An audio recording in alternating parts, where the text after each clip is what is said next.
Just as we know, every heartbeat is a gift, so always cherish it. 94.3 my FM તમે સાંભળી રહ્યા છો. હું છું આજે હિરવા તમારી સાથે. અત્યારે હું આવી ગઈ છું સિનર્જી હોસ્પિટલમાં અને આ વર્લ્ડ હાર્ટ ડે ના દિવસે અત્યારે મારી સાથે છે doctor Divyesh Rathod. Hello sir, welcome to the show.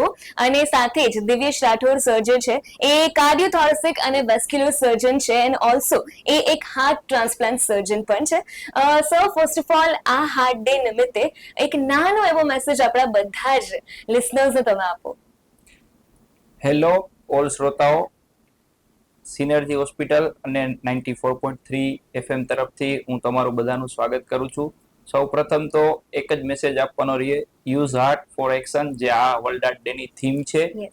તો સર્વે શ્રોતાઓને મારી નમ્ર વિનંતી કે તમારું હાર્ટ એક્શન તરીકે વાપરો, યુઝ કરો એઝ અ હેલ્ધી ડાયટ અને હેલ્ધી એક્સરસાઇઝ. ડેફિનેટલી સર, અને આ વાત સાથે જ અત્યારે મેડિકલ લાઇનમાં હાર્ટ ટ્રાન્સપ્લાન્ટને લઈને ઘણી બધી એડવાન્સમેન્ટ આવી ગઈ છે અને ખાસ કરીને એમાં જોવા જઈએ તો હૃદય રોગની જે સર્જરી છે તેમાં મિનિમલ ઇન્વેસિવ જે આપણે કહીએ છીએ કે કી હોલ સર્જરી, એ શું હોય છે? હાર્ટ સર્જરી જ્યારે શરૂ થઈ એને ઓલમોસ્ટ 50 to 60 યર્સ થયા છે અત્યારે. હવે છેલ્લા 10 થી 15 વર્ષથી આપણે આ શબ્દ વારંવાર સાંભળતા આવ્યા છીએ, key hole surgery, minimal invasive surgery. એ એક પ્રકારના ચેકા ઓછા કરવાની એક પદ્ધતિ છે કે જે પરંપરાગત રીતે જે પેલા હાર્ટ સર્જરી થતી એના કરતા પેશન્ટ માટે જે બેનિફિશિયલ છે કે જે ઓછા ચેકાવાળી, ઓછા બ્લડ લોસ વાળી સર્જરી, એને આપણે જનરલી મિનિમલ ઇન્વેઝિવ સર્જરી તરીકે જાણીએ છીએ. મિનિમલ ઇન્વેઝિવ સર્જરીની અંદર આપણે જોવા જઈએ તો દર્દીઓને જે બેનિફિટ્સ થાય છે એના માટે એ છેલ્લા 10 વર્ષથી ઇવોલ્વ થાય છે. અને સર, આમાં ઘણા બધા બેનિફિટ્સ પણ હોય છે, તો એ કી હોલ સર્જરીના કયા અલગ અલગ બેનિફિટ્સ હોય છે? પરંપરાગત કાર્ડિયક સર્જરી કરતા કી હોલ સર્જરી ઘણી બધી રીતે અલગ પડે છે.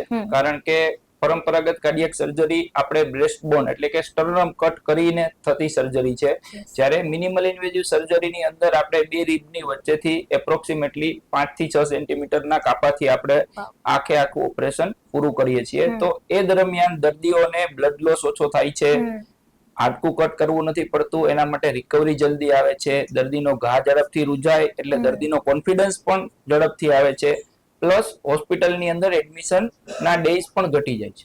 Definitely sir. અને એ વાત સાથે જ કી હોલ સર્જરી જે છે તે હૃદયના કોઈ પણ પ્રકારની સર્જરીને સારવાર કરવા માટે સક્ષમ હોય છે? કી હોલ સર્જરી મેં જેમ પેલા વાત કરી એમ કે 10 થી 15 વર્ષથી ઇવોલ્યુશન ફેઝની અંદર છે.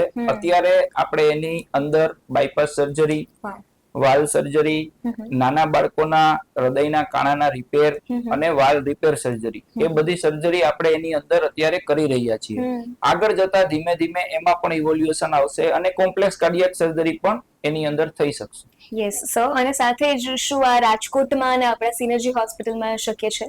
ચોક્કસ. રાજકોટમાં આ સર્જરી અરાઉન્ડ 5 થી 7 વર્ષથી ચાલુ થઈ ગઈ છે અને thanks to our cardiac team, doctor Madhav Upadhyay, હું અને doctor Baul Vekariya as a cardiac surgeon, સાથે સાથે cardiac anaesthetist team doctor Uddhav Nayak અને ડોક્ટર અભિષેક બુઆ, અને સાથે પરફ્યુઝનિસ્ટ.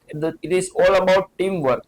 આખી ટીમ મળીને જે સાથે કામ કરે છે એના હિસાબે છેલ્લા 5 થી 7 વર્ષથી અમે અરાઉન્ડ 3 to 4,000 કાર્ડિયાક સર્જરી આવી રીતે અમે કરેલી છે અને એના રિઝલ્ટ પણ સારા છે. Yes, definitely. Thank you so much, sir, for all this information and also wishing you a very happy World Heart Day. You guys stay tuned to 94.3 My FM. Chalo, अच्छा सुनते हैं.